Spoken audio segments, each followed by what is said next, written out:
Olá, seja muito bem-vindo à sua primeira aula de onomatopeia. Eu quero falar para você o porquê que eu decidi colocar a onomatopeia aqui no meu curso. Porque vivendo no Japão eu entendo, e quem vive aqui saberá disso, né, vai entender muito bem, que as onomatopeias estão presentes dentro da linguagem do japonês diariamente.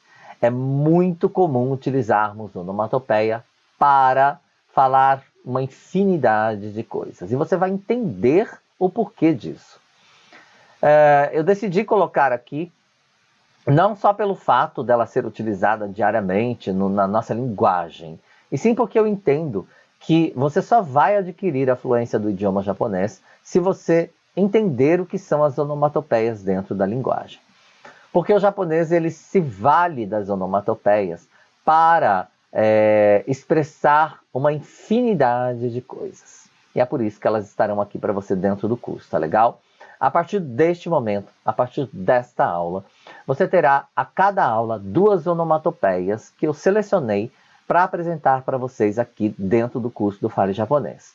Mas é importante lembrarmos que elas não são todas, obviamente. Eu só estarei apresentando algumas para dar uma introdução para você sobre as onomatopeias, porque eu acredito que elas são muito importantes para a gente que está estudando a língua japonesa. E eu demorei muito para aprender, porque a gente só aprende a onomatopeia no convívio com os japoneses. Porque é muito difícil termos um material que possa explicar cada uma delas. E não raro, muitas pessoas me perguntam sobre as onomatopeias, principalmente em sala de aula. E é justamente porque eu sei que isso é uma dor, é uma dificuldade dos meus alunos, que eu trouxe para você também aqui dentro do curso, tá legal? Serão apresentados a cada aula a partir de agora 2 onomatopeias. Ou seja, não serão suficientes para que você as domine, mas será o suficiente para que você tenha uma introdução bacana e entenda a importância das onomatopeias dentro do idioma. Estudos dizem que existem cerca de 4.500 onomatopeias no idioma japonês. Mas é importante lembrarmos que, diariamente, né, o japonês ele inventa outras onomatopeias, porque a língua ela é viva, ela é sempre viva, ela pulsa o tempo todo. E dependendo da situação, do momento, do sentimento que essa pessoa quer expressar, às vezes ela cria uma onomatopeia naquele momento que expressa aquilo que ela quer dizer.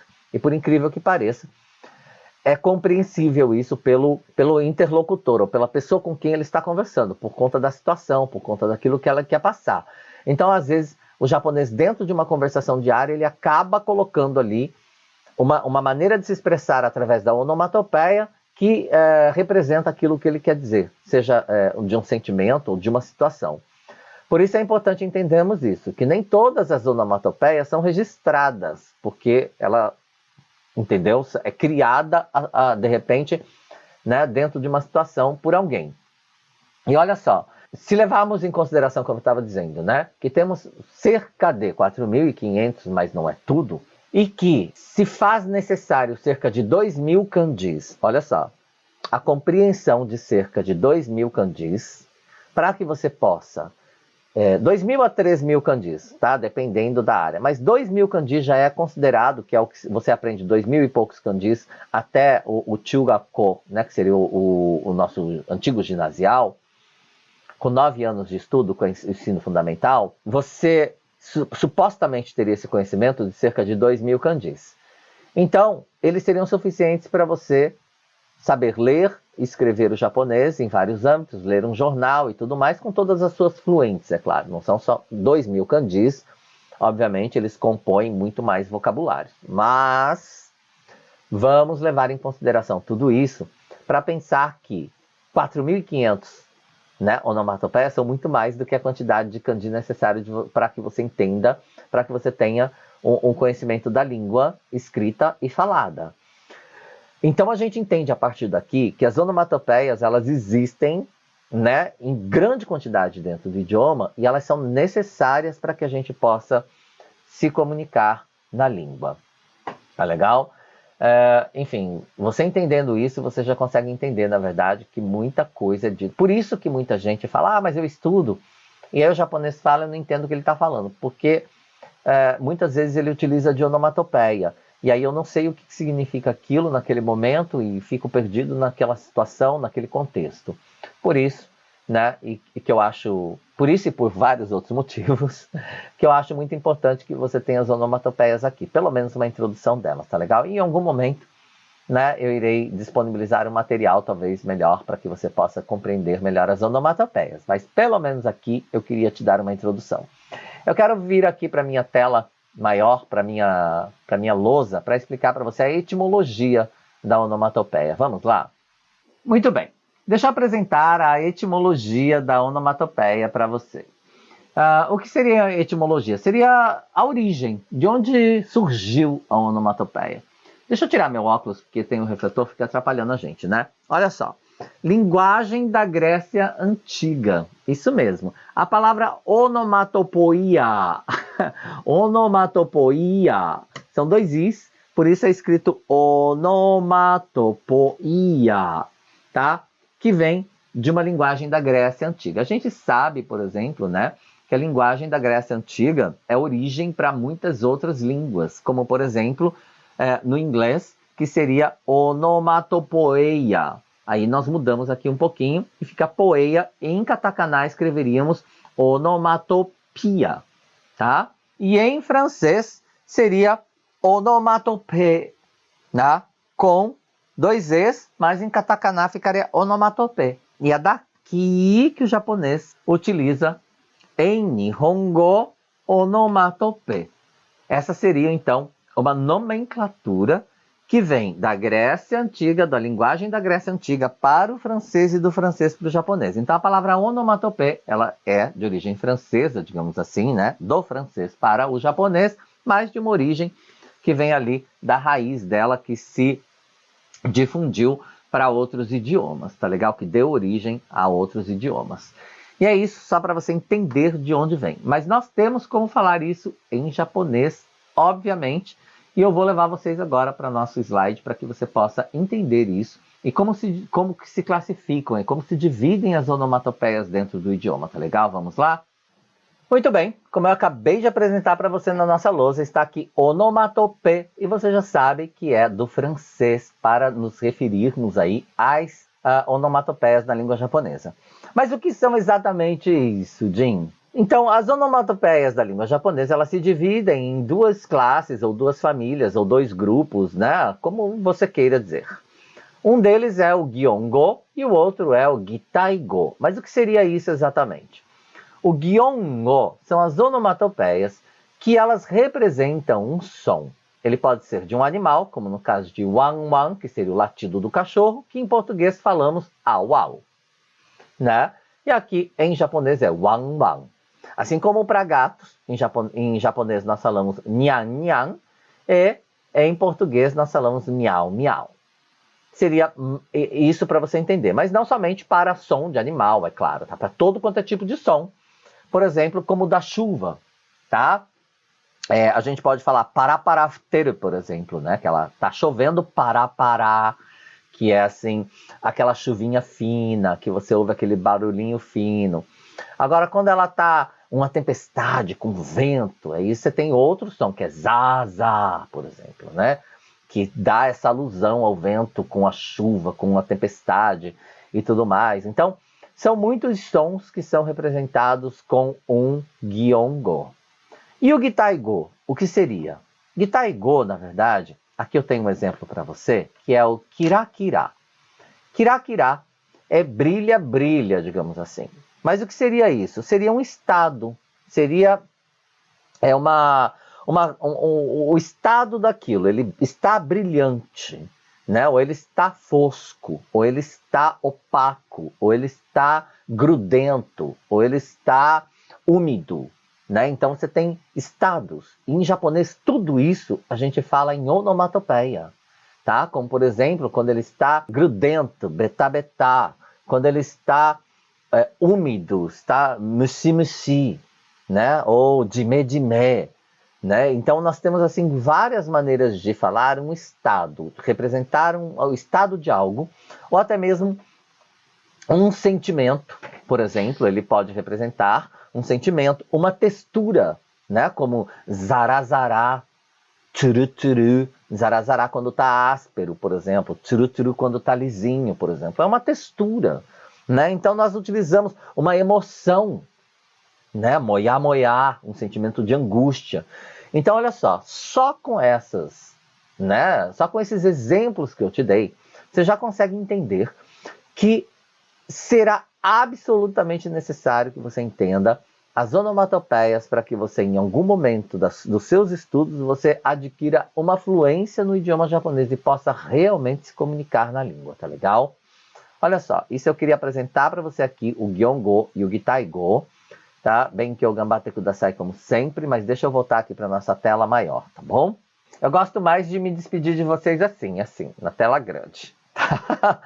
Mas enfim, como você já entendeu, a onomatopeia, ela fará parte sim dos seus estudos. Então, dedique-se a estudá-las, dedique-se a entendê-las e passe agora, né, eu não sei se você já tinha essa dúvida ou não, mas passe nesse momento a anotar as onomatopeias que você ouve por aí e tentar buscar uma explicação para elas em algum momento. Eu, Jin Takahashi, como sempre, precisei aprender na vida. Então eu aprendi aquilo como ele era. Aprendi aquilo da forma que ele era apresentado para mim. Aquela onomatopeia em questão naquele momento. E eu consegui entender através da situação em que eu estava vivendo. Olha, então foi muito difícil. Não vou dizer para você que foi fácil, não. Assim como é difícil para muita gente.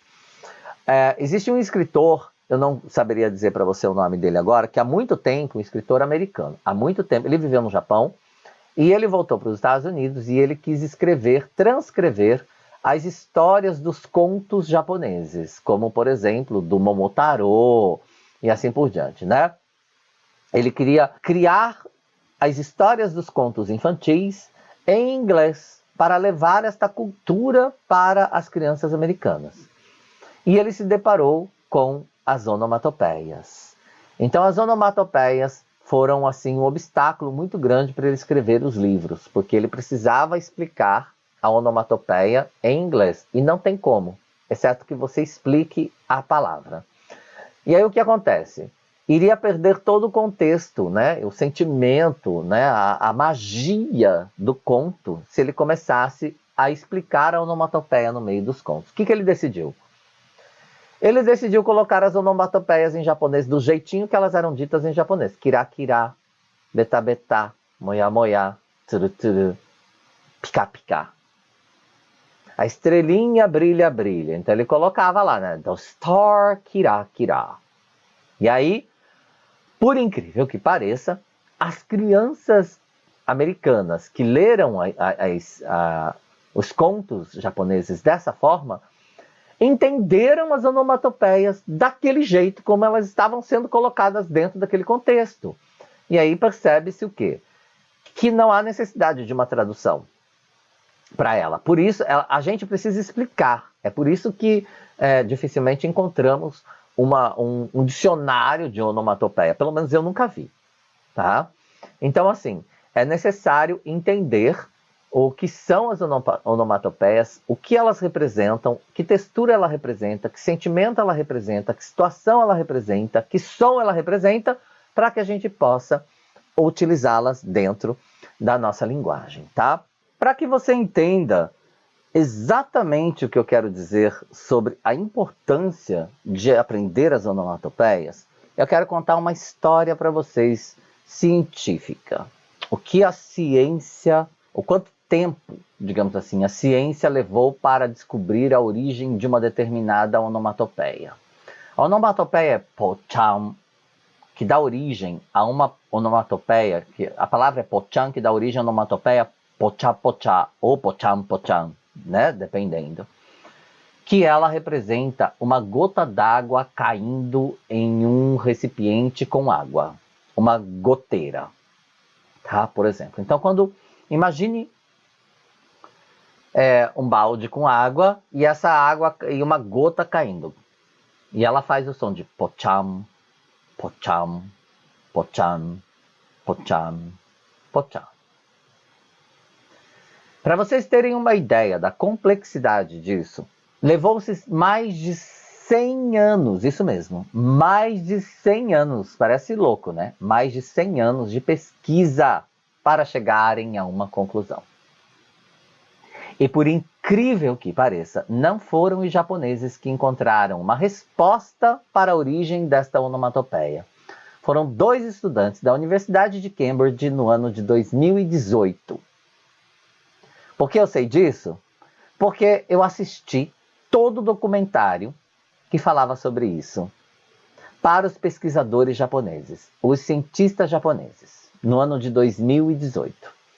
Esses jovens, estudantes do Cambridge, estudaram a origem da onomatopeia pochan, do som, pochan, pochan.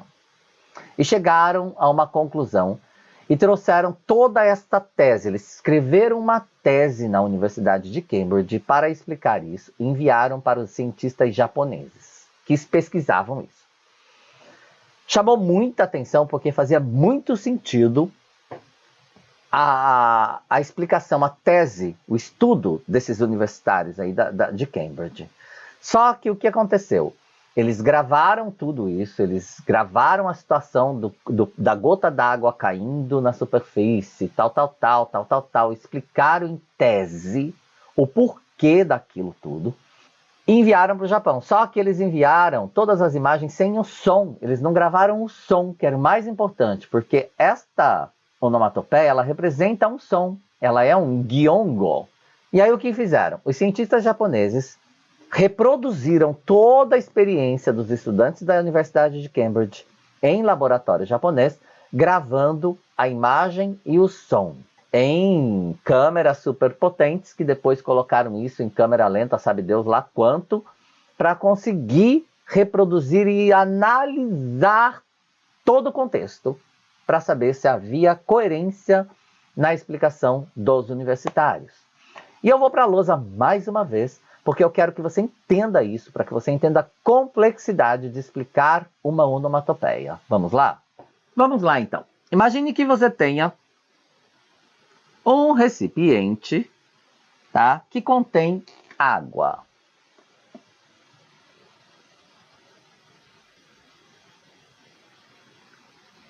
Eu vou explicar para você exatamente como foi a pesquisa feita pelos universitários do Cambridge em 2018 para esta onomatopeia. Pochan. Perdão.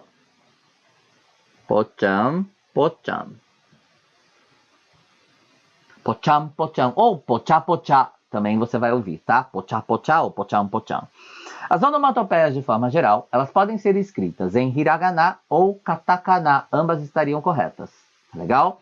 Eu vou utilizar aqui todas as onomatopeias em katakana e não hiragana, como eu escrevi aqui, tá legal? Assim, muitas pessoas escrevem as onomatopeias em hiragana ou katakana de acordo com o contexto daquilo que elas estão falando, ou escrevendo. Falando não, né? Escrevendo. Enfim, depende da história, depende de como ela quer colocar aquilo. Então, é muito variado. Por isso eu vou escolher o katakana para fazermos aqui dentro do curso, tá bom? Mas lembre-se que os ambos podem ser utilizados. Então, esta aqui é a onomatopeia da vez. O som é o som de pochan. Pochan. Qual foi a teoria utilizada pelos universitários? Então, vamos supor que você tem, em uma determinada velocidade, uma gota d'água caindo em um recipiente com água. Para que ela entre aqui e se incorpore a esta água, a essa água, ao nosso H2O, ela vai entrar e ela vai criar aqui um vácuo de ar. Então, nossa gota entrou. Ela cria um vácuo de ar e, ao mesmo tempo, esta água se fecha novamente. Então, pensem. A gota entrou, ela foi até o fundo do nosso recipiente, porque ela foi a uma determinada velocidade. E aqui ela foi criando um caminho, né? Ela foi criando um vácuo de ar, um oxigênio. E aí, ao criar isso, obviamente aqui ela já se difundiu, na verdade. Ela se difundiu a água, pensei que era azul. Ela se difundiu com a água, fez parte ali do ambiente todo. E essa bolha de ar, o que acontece? Ela, obviamente, vai subir para a superfície. Subindo para a superfície, ela cria aqui um novo espaço para sair e ela explode aqui para cima. Ela sobe, na verdade, perdão. Ela não explode. Ela sobe o ar, esse ar ele vai criar um vácuo para que ele saia, ok? De dentro da água. E com ele cria gotículas de água que, por sua vez, irão cair novamente na superfície da água. Percebam? Então, nós tivemos aqui um balé, uma dança, um contexto inteiro de uma gota que cai na água, abre um caminho, um espaço que cria uma bolha de ar, que essa bolha de ar, por sua vez, ela sobe novamente para a superfície, ela é expelida de dentro desse contexto de água, né, desse recipiente com água, e junto com ela leva mais gotículas de água, que por sua vez irão cair na água novamente, criando um outro som. Os cientistas reproduziram esse movimento todo, em laboratório, e filmaram tudo isso, e perceberam que realmente com a captação de som, exatamente esse é o som que faz todo esse movimento. É o som de Po-chan. Po-chan. Olha que louco! 100 anos pesquisando, e quem descobriu a origem desta onomatopeia foram estudantes da Universidade de Cambridge em 2018. Eu sei disso porque eu assisti todo o documentário, assisti toda a pesquisa, eu ouvi os estudantes explicando a teoria deles em inglês, como que eles chegaram a essa conclusão, o tempo que eles levaram, não me lembro agora, para fazer essa pesquisa. Mandaram para os cientistas do Japão. Os cientistas japoneses acharam muito interessante a tese e reproduziram ela para captar o som realmente emitido por essa teoria. E levaram em consideração toda a pesquisa feita pelos universitários de Cambridge e, obviamente, atribuíram a eles, né, essa descoberta. Não é louco? Eu fiquei, assim, extasiado quando eu vi isso, claro, porque eu gosto muito desse assunto, de todo assunto que traz conhecimento. Eu acredito que muita gente não saiba disso, muitos japoneses não fazem ideia disso, não viram esta pesquisa, não viram este documentário, não ouviram, entendeu? Os estudantes de Cambridge. Muita gente não deve saber disso. Você aqui do Fale Japonês está sabendo e de repente você pode explicar isso para um japonês e com certeza ele vai ficar boquiaberto de saber que você detém esse conhecimento, porque acredito que pouquíssimas pessoas sabem disso. Mas o que eu quero dizer para você é que existe uma dificuldade muito grande de explicar as onomatopeias, porque elas representam som muitas vezes, ou texturas, ou condições. Então, como que eu vou explicar tudo isso para você em uma tradução simples? Não existe como.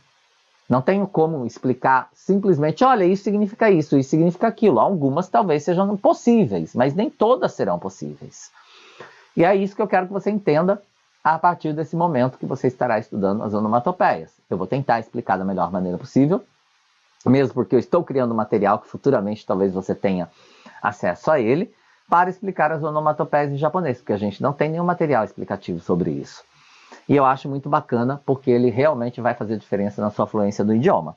Então aqui está o Po-chan, com a ciência envolvida nisso, para que você entenda, né, a complexidade que pode ser a explicação de uma onomatopeia. Uma delas, essa, por exemplo, levou mais de 100 anos para ser solucionada e explicada em tese, né, para as pessoas.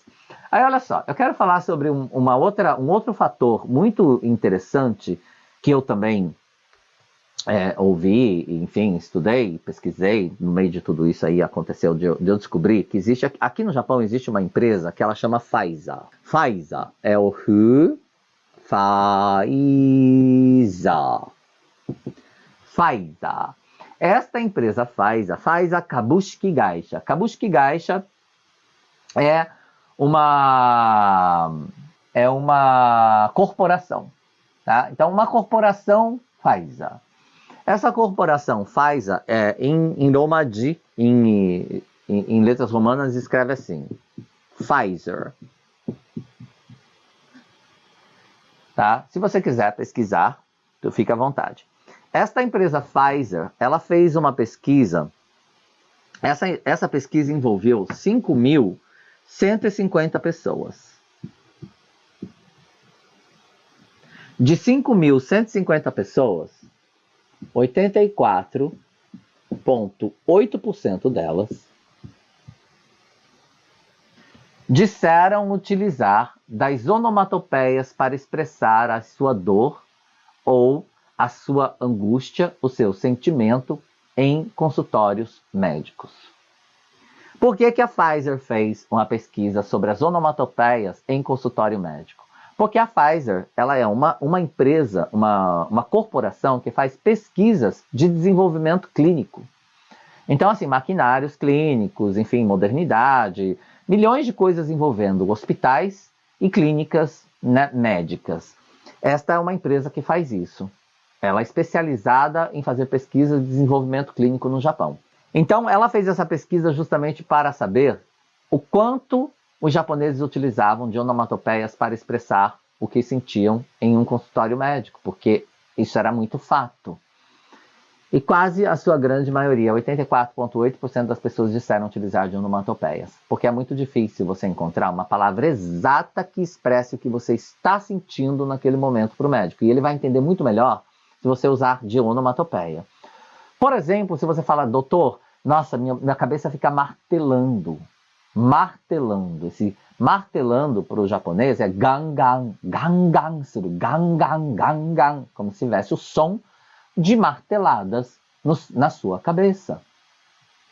Quando você quer dizer, por exemplo, que o seu dente está latejando, ou que a sua cabeça está latejando também, né, por uma dor de cabeça, uma enxaqueca, por exemplo, o japonês vai utilizar zuki, zuki. O som de latejar para o japonês é zuki, zuki, zuki, zuki, zuki. Entendem? Vamos supor, olha só, se você tem uma dor de estômago, uma dor no abdômen, que é uma dor que é uma fisgada, a gente fala em português, né? Eu sinto umas fisgadas aqui do lado direito, do lado esquerdo, umas fisgadas. Como que, né? Você vai falar isso em japonês? É possível falar. Como, por exemplo, tiku-tiku suru, tiku-tiku suru.